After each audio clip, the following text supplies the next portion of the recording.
This is Cerebral Cinema. Movies of the mind.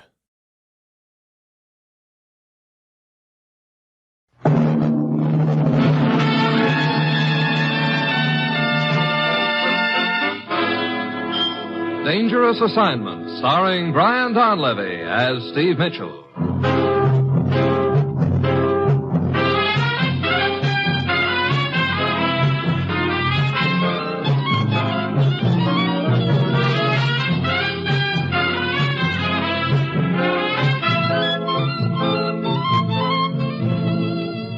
Yeah, danger is my assignment. I get sent to a lot of places I can't even pronounce. They all spell the same thing, though, trouble. But when I walk into the commissioner's office, I don't realize this assignment's going to involve my trying to hold an Eastern European country together with my finger ring.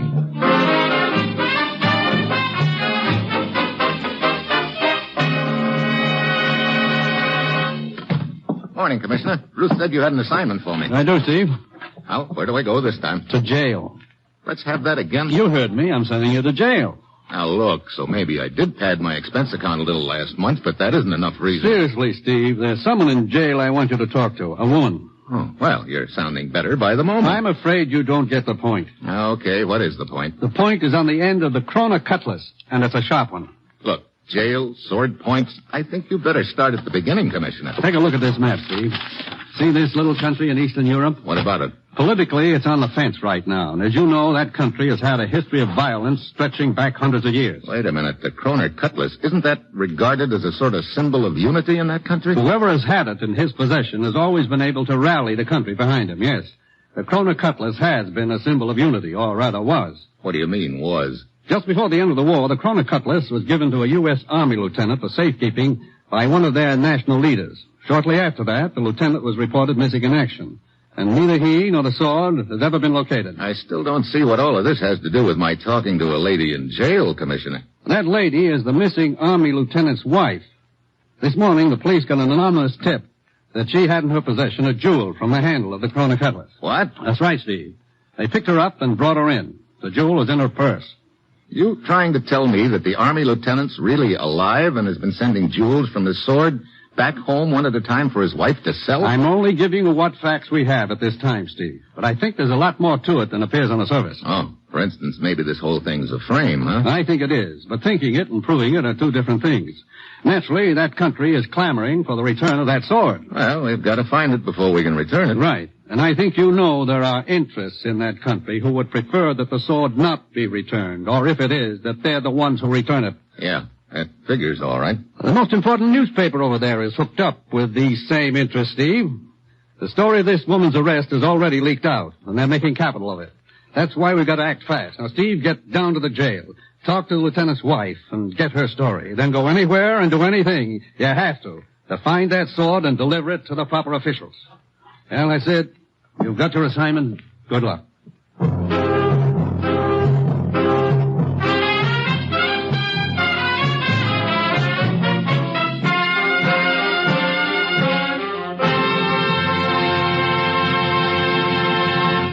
The National Broadcasting Company is presenting Dangerous Assignment, starring Brian Donlevy in the role of Steve Mitchell, colorful two-fisted government agent. At all those places of the world where danger and intrigue walk hand in hand, there you'll find Steve Mitchell on another Dangerous Assignment.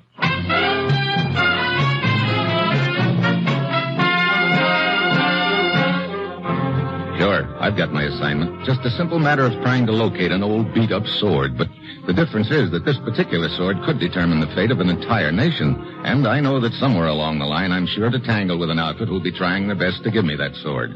Right in the neck. So I mosey down to the jail and talk to the Army lieutenant's wife, Mrs. Rogers. I'm glad you came, Mr. Mitchell. Maybe you will believe me. Nobody else around here seems to. Well, suppose you start from the beginning, Mrs. Rogers. All right. 5 years ago, my husband was reported missing in action. I was convinced that he'd been killed. I still am. Go on. In the last letter I received from him, he mentioned something about having a valuable sword in his possession. The Kroner something or other. Kroner Cutlass. Yes. He said that it had been entrusted to him so that it wouldn't be captured by the enemy. That was the only thing he said about it.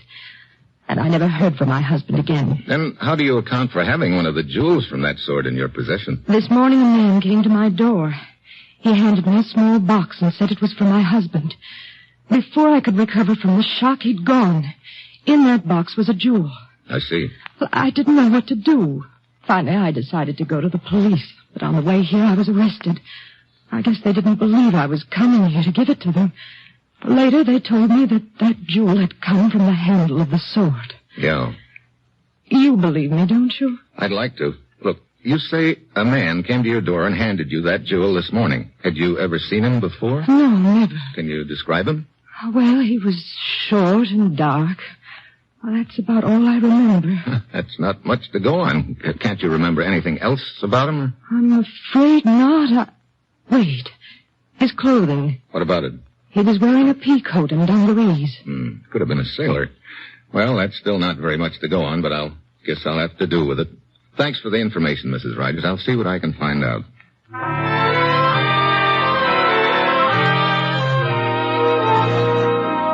Well, at this point, I don't know whether Mrs. Rogers is telling me the truth or not, but there's only one way to find out, so I start checking. Then, 23 cab drivers later, I find one who remembers picking up a sailor from Mrs. Rogers' address and taking him to the waterfront just in time to catch a freighter that was pulling out, the Golden Star. I check further and find that the Golden Star is now en route to Liverpool, England, so I fly to England. And I'm waiting on the dock in Liverpool when the Golden Star pulls in. Pity some people can't learn to stay at home and mind their own business. What? Look, Oh, well, my old friend, Inspector Barrett. Hello, Mitchell. How's Scotland Yard these days? Still doing business at the same address, thank you. What are you doing here in Liverpool? No, just dropped down to see what you were doing here. Last time you came over, as I remember, you were looking for microfilm. Yeah, this time it's a sword. My. You should have quite a collection of trophies when you finally round out your illustrious career. Anything I can do to give you a hand, old boy? Thanks, but I doubt it, unless you want to stand here and watch every seaman who comes off that freighter that's just docking. All I know is that the one I'm after is short and dark, which is going to make it pretty tough. Oh, not really tough at all, Mitchell. Here. What's this? Just a photograph of the man you're after, old boy. Huh? Hey, how did you get this? Quite simple, really. Your commissioner told us you were coming and why. The Golden Star is a British freighter. So we sent a wireless to the skipper, asking for the name of the seaman who almost missed the ship in the States. He sent us the name, and we nosed around in the hiring hall files and got this picture. Chap named Perkins. Really nothing to it. Oh, well, I got a hunch it wasn't quite as simple as you're making it sound, but thanks anyway. Hey, look, coming down the gangplank. Righto, Perkins himself. And he looks to be in a bit of a hurry. Want to nab him? No, not yet. I'm more interested in seeing where he goes and whom he reports to. Let's tag along after him and find out.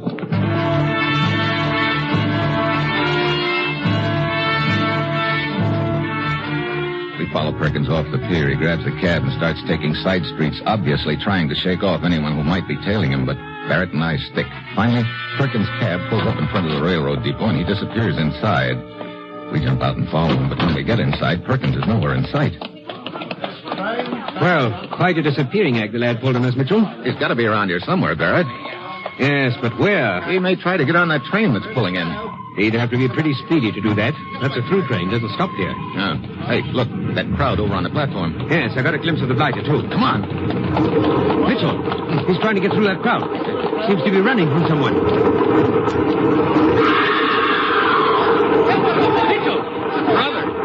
Right into the path of the train. Feller got pushed. One side, please. One side. Let us through, please. One side. One side. Stand back. Hey, not a very pretty sight, is he? No. Looks like we were a bit too late. Well, come along. I say, Mitchell. Oh, okay. Praying over the blighter is all very well, but... I wasn't exactly praying, Barrett. Well, I saw your lips moving. I'm quite sure you weren't carrying on a conversation with him. No, I wasn't. But someone from a distance might think I was. I see. The chap who pushed Perkins, for instance. For instance?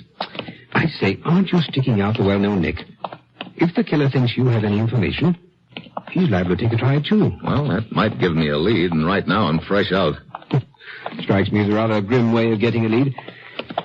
Well, where does all of this leave you now, Mitchell? right in the middle of nowhere. Looks a little embarrassing for your government at this point, doesn't it? It sure does.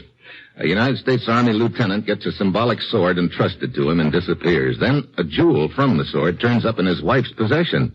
Not exactly conducive to good relations between our country and theirs, particularly when the leading newspaper of their country is hooked up with the interests which would like to take over. Yes, I imagine that paper is making quite an issue of the incident. You know, Perkins' murder just now convinces me more than ever that this whole deal is a frame. Perkins was probably hired to deliver that jewel to Mrs. Ford. He outlived his usefulness and was killed to shut his mouth. Nice theory, if you can prove it. Oh, incidentally, where is that jewel? In my pocket. What? I'm going to turn it over to the Royal Museum. That's where the sword used to be kept. I guess that's my next stop. When can I catch a plane across the channel? Weather's a bit thick for flying right now, Mitchell. Better take the channel boat. Okay. Well, thanks for everything, Barry. Right, Oh, it was really... Yeah, I know. It was really nothing. Well, see you later, I hope.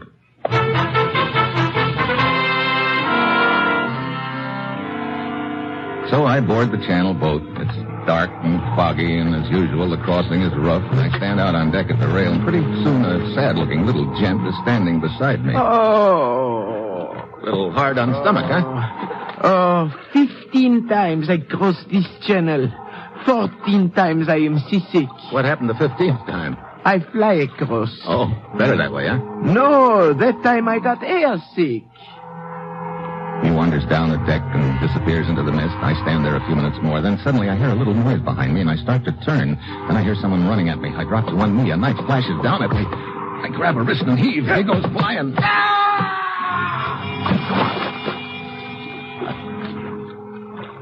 I don't even get a look at the knife artist. My hunch is that it was C6 Sam, but at this point it doesn't matter, except that having missed me once, they'll probably try again. I get to Paris and take a plane east to the country that the sword belongs to, and I head for the Royal Museum and the curator's office. Good morning. What can I do for you? Well, hello. I was expecting to find someone with a long gray beard. This is quite an improvement. Thank you, but I'm not the curator. Dr. Marzak is. I'm his assistant, Anna. Anna? Steve Mitchell from the United States. Oh, yes, Mr. Mitchell. We have been expecting you. I'm supposed to turn over the jewel from the Kroner Cutlass to the curator. I know. A very unfortunate incident, isn't it? It sure is. Mr. Mitchell, I'm convinced that this is a deliberate plot on the part of those interests which would like to create a rift between our two countries. Well, it's good to hear someone else say that, Anna. Dr. Marzak is quite anxious to talk to you, but he's busy right now. If you care to wander around the museum and look at the exhibits, I will call you when he's free.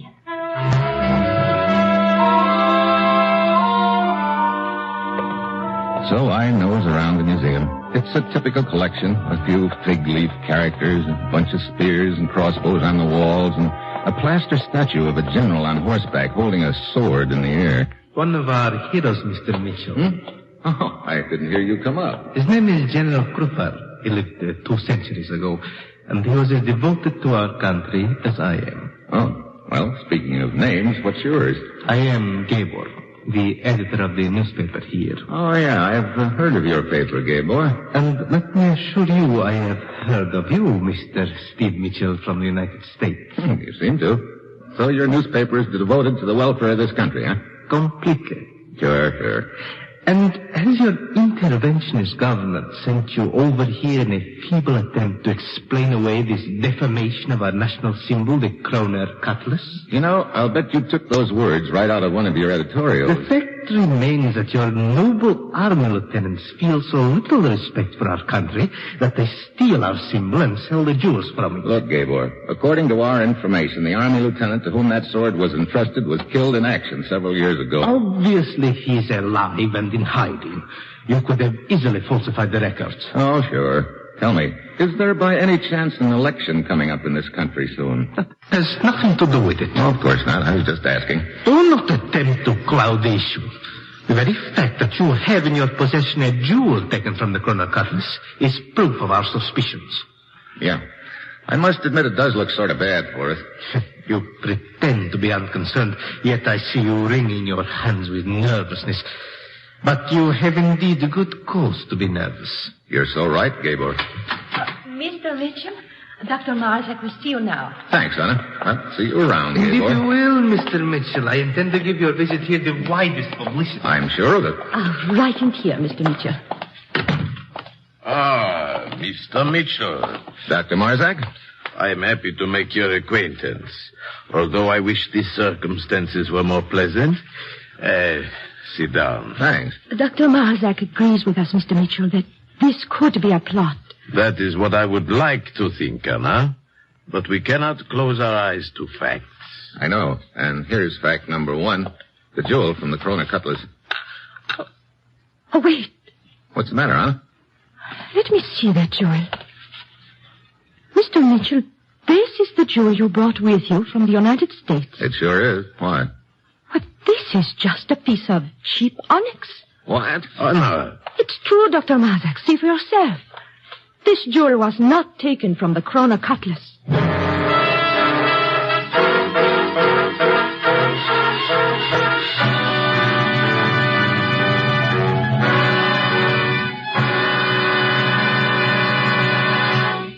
You are listening to Dangerous Assignment, starring Brian Donlevy as Steve Mitchell.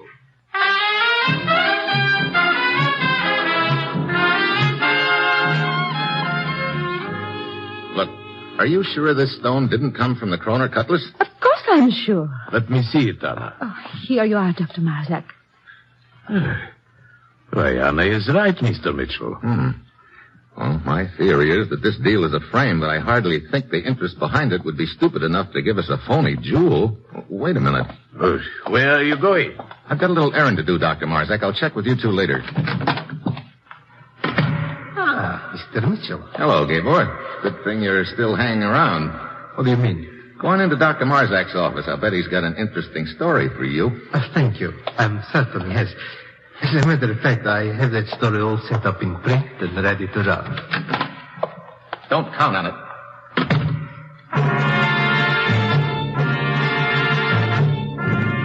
Gabor disappears into Marzak's office looking like a cat after a 7-course dinner. I get over behind the statue of the sword-holding general on horseback because if my hunch is right, if Gabor and his outfit are behind this deal, he's going to come out of Marzak's office in a hurry, looking like a sick chicken. And 2 minutes later, he does. I follow him outside to a phone booth where he puts in a quick call. Then he heads for a little bar.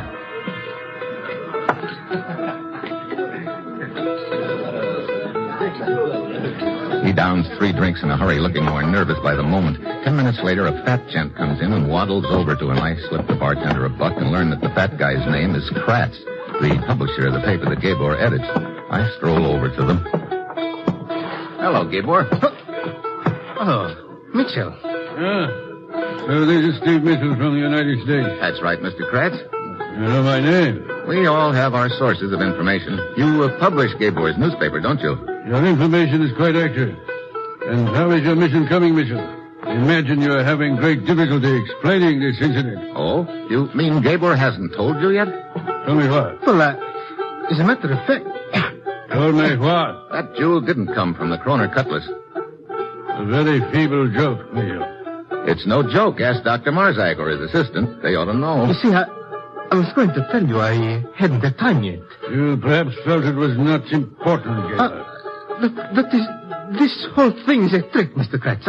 I'm sure of it. You don't sound very sure to me, Gabor. You know, without mentioning any names, it could go together something like this. Someone hires a merchant seaman to deliver a jewel from the Kroner Cutlass to a woman in the States, but the seaman pulls a double cross and switches jewels, keeping the real one. That make any sense to you, Gabor? Of course not. I don't know what you're talking about. You know, there could be some heads rolling for a deal like that. I tell you, this whole thing is a trick, Mr. Kratz. If you'll excuse us, Mr. Mitchell, I believe Gabor and I should have a little talk. But, Mr. Kratz... Sure, go right ahead. See you later, gentlemen.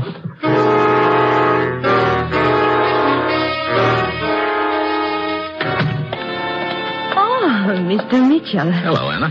Dr. Marzak began to think you were not coming back. He left a few minutes ago. Sorry, my errand took longer than I thought, but it was worth it. It's nice to have the pressure on somebody else for a change. I'm not sure I understand you. Oh, it doesn't matter. Would you like a ride home? Oh, well, yes, thank you very much. I'll be with you as soon as I finish soaking my hands. Work around these old relics is not conducive to a good manicure. I can imagine. Here, your hands are all wet. I'll get the phone. Oh, never mind. No trouble. Hello? Hello? Hello? What's the matter? I don't know. Nobody answers. Well, I'll take it. Here you are. Hello? Hello? Oh, it was probably a wrong number. Oh, I wonder. What do you mean? I think I know where that call came from, Anna. I could hear a balalaika playing in the background. It could have been from the bar I just came from. There was a balalaika there, too. But who could be calling me from a bar? That's a good question. Well, come on. It's very thoughtful of you to take me home, Steve. Here, I'll turn out the lights. Dark out here in the main hall. Yes. Be careful not to bump into General Cooper's horse. You think he might kick me? But if he did, it would be quite an event. Turn to the right here. Okay.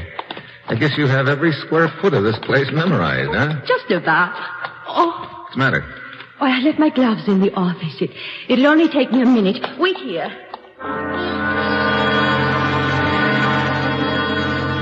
I stand there in the dark, waiting.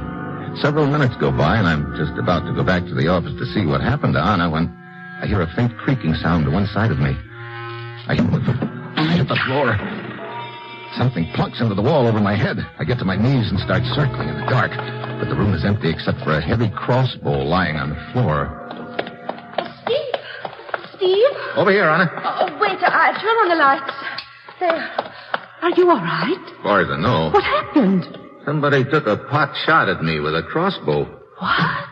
That surprise you? Oh, yes, of course. What do you mean? You know, it took you a long time to find those gloves, Anna. What are you talking about? Long enough for you to have come back here in the dark and gotten that crossbow down off the wall. Steve, whatever put such a ridiculous idea into your head? Let it go for the time being. Come on, let's go.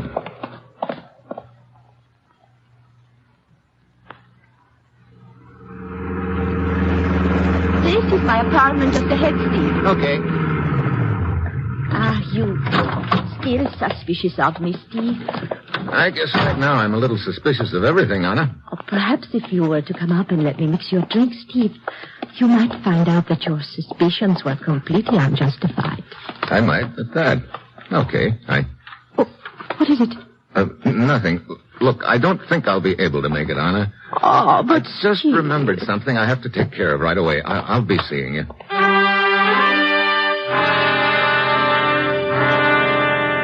What's changed my mind is a glimpse of a figure standing across the street in the shadows. I get in my car and drive around the block and come back. The guy is gone. I look up at Anna's window and the lights are out. Suddenly, it hits me. I pound upstairs and down the hall to her door. There's a faint smell of gas. I start throwing my shoulder against the door.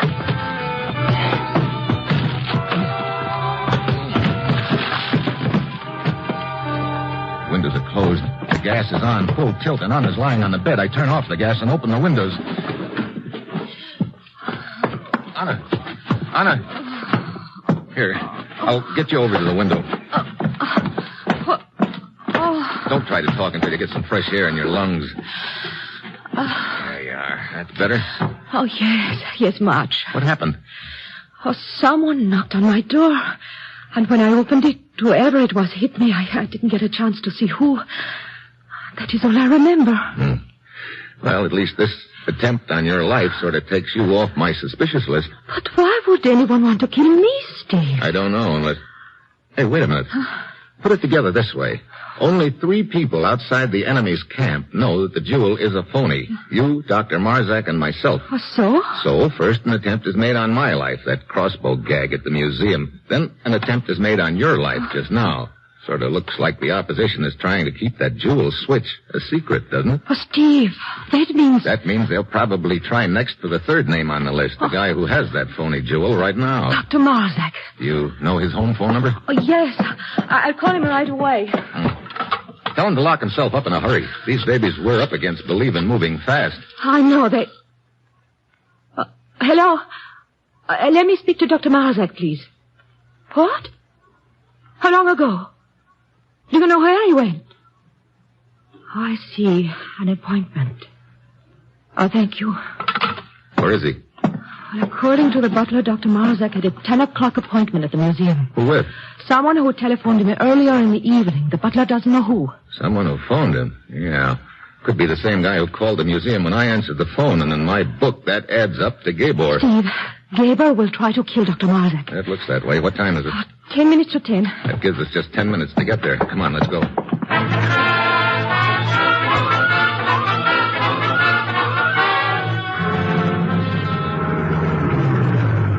You got a key to the front door of this joint, Anna? Yes, right here. Good. Haven't got any time to waste. Hey, who's that gent roosting in front of the door? I don't know. I've never seen him before. What do you want? Get out of the way. We want to see Dr. Marzak. The curator does not wish to be disturbed. Oh, who told you that? Dr. Marzak or Gabor? Get away from here before I... Sorry, Buster. Come on, Anna. Get this door open. Yes. They're probably in Dr. Marzak's office. I hope we're in time to prevent Gabor from killing him. So do I. Where's that turn in the hall? It's right here. Oh, yeah. Oh, look. There's a crack of light under Marzak's office door. There was a crack of light, you mean? The lights just went off. Oh, shall I turn them on out here? No, I don't want us to be silhouetted when I open that office door. Well, here we are. Now, get down. All right. Here goes. Well, it puts it past my ear, then I hear a back door slam. I open it. A flight of stairs. I start up. Then I see a figure coming down at me. I drop to one knee and throw a shoulder into it. It goes flying. It's Gabor. He hits the bottom and lies still. There's enough light to tell me that the stairs I'm on lead to a balcony which overlooks the main hall of the museum. I start up them again. Then a voice from above stops me. Who is it? Steve Mitchell. Where are you, Dr. Marzak? Above you, on the balcony. Are you okay? Yes, I'm quite all right, thank you. One slug hits me in the shoulder and bounces me back against the wall. Now, at last, I know who the real leader of the opposition is. Dr. Marzak.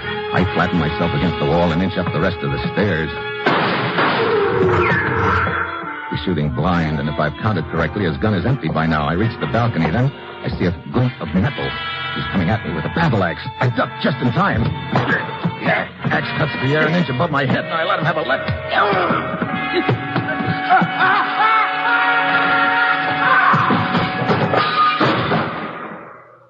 Brother. Steve, are you okay? Yeah, he just winged me. You can turn the lights on now. All right. Oh, Steve, look. Yeah, that statue of General Krupa. Marzak must have fallen right on top of the sword in the general's hand. Oh. His weight broke the sword off, and he fell to the floor. Not a very pretty sight, is it? Oh, no. Steve, wait. What's the matter? That sword. That is the Kroner Cutlass. What? Yes. They could have plaster over it, but some of it cracked away. It is the Kroner Cutlass. Well, how about that? Marzak must have had it hidden right here all the time in the general's hand. Well, I gotta hand it to him. He couldn't have picked a better hiding place. But why, Steve? Oh, it's pretty simple. Marzak and his outfit probably figured that after thoroughly discrediting my country with that stolen jewel gag, they'd produce the sword along about election time and win enough votes with it. But I don't understand why Marzak was stupid enough to use an imitation jewel. He wasn't. What do you mean? Here's the real jewel from the Kroner Cutlass, Anna. Oh. I've had it right here in my pocket all along. But that jewel you showed us. That one I pried out of my finger ring. You see, when I was talking to Gabor outside Marzak's office, I realized he was counting pretty heavily on the fact that the jewel I had came from the sword. So I figured it might put the pressure on him a little if I substituted a phony stone. It did. Well, I hope Dr. Marzak realized before he fell on the sword that his treacherous plans did not succeed. I'm sure he did, Anna. Matter of fact, you might say that Dr. Marzak finally got the point.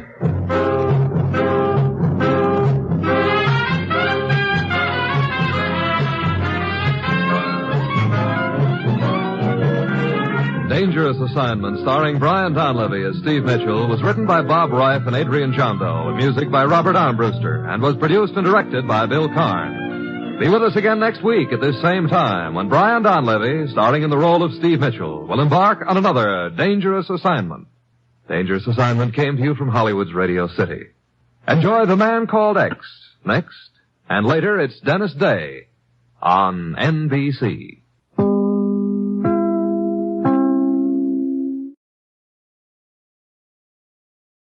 This is Cerebral Cinema. Movies of the mind.